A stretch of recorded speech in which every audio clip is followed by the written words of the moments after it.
David Cleland to take the stage. Thank you. The speech introducing David and the speech Tightrope. Well done.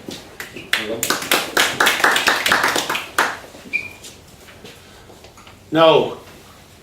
No. No. No.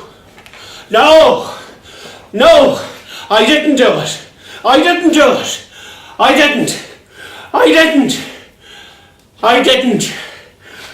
I didn't. What I couldn't do was admit I had done it.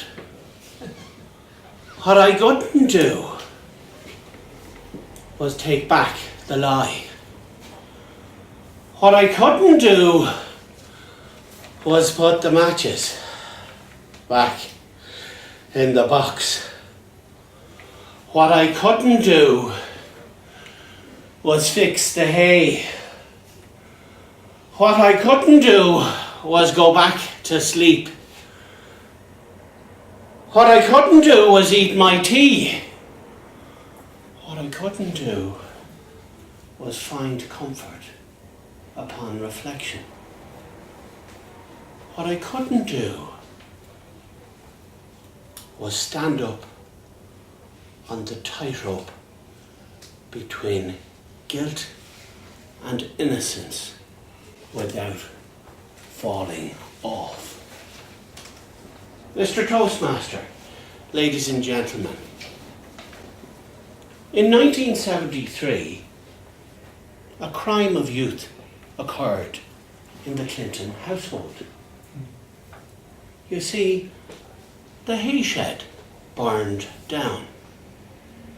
Or should I say, the hay shed was burned down. Upon being summoned to the kitchen with the lineup of suspects, I found myself in an unusual position. You see, I was doing a balancing act between guilt and innocence.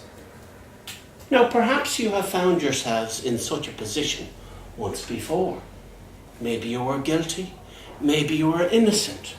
Maybe you wanted to appear neither guilty or neither innocent. Maybe you have walked your own tightrope at some point or other. And as I stood there in line with the usual suspects, ready to be interrogated, I wondered, would I fall off that tightrope in just a moment? And so the questions came hard and fast. Our leader, my father, stood before us, interrogating each and every one of us. Was it you? Was it you? Did you do it? Did you light the fire? Did you burn down the hay shed? Was it you? And so the interrogation went on. And as he got further and further down the line, I began to wonder, would I be crucified? Or would I manage to stay up on the tightrope? But I noticed he was getting tired. Perhaps he was getting worn down by the responses. And then my sister, God bless her, stepped in. Sure, didn't Davy light a fire outside the hay shed the other day? Wasn't he burning weeds? And there it was. A plausible excuse. He was interrupted for a moment, and I could see him thinking, perhaps. And then I said, well, hang on a second, are you blaming me? And then she said, well, maybe there was a spark, and it flew through the window, and maybe the spark caught fire. And I stood back and I took a deep breath as my father asked the question. Well, Davy, what have you to say for yourself? Sure, wasn't I in bed? Mum will even say I was there. I went to bed early. And sure enough, my mother, taking pity on me, understanding my plight, of course, thinking, a boy of 7, what a thing to do, subject him to such an interrogation. My little darling. She said, no, he was gone to bed. He didn't even have his tea. Little did she realise the smell of smoke that had come from my clothing. But sure enough, the fly was in the ointment. The accused was released without sentence, found not guilty due to lack of evidence. But here's the thing. A day earlier, on a bright, sunny summer's day, with the sound of lawnmowers in the distance, a little boy crept into a hay shed.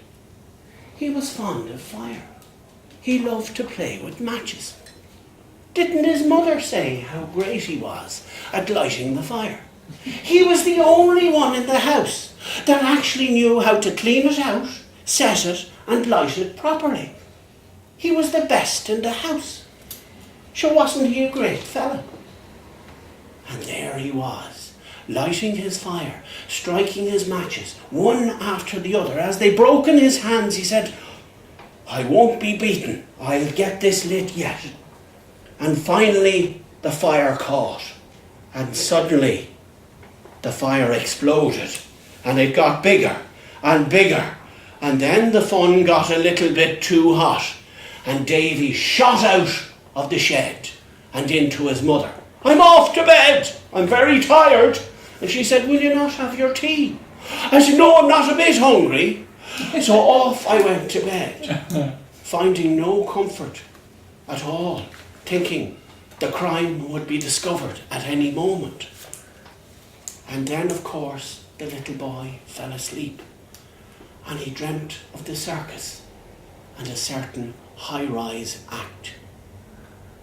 And in the morning would begin his best tightrope act ever. Thank you very much.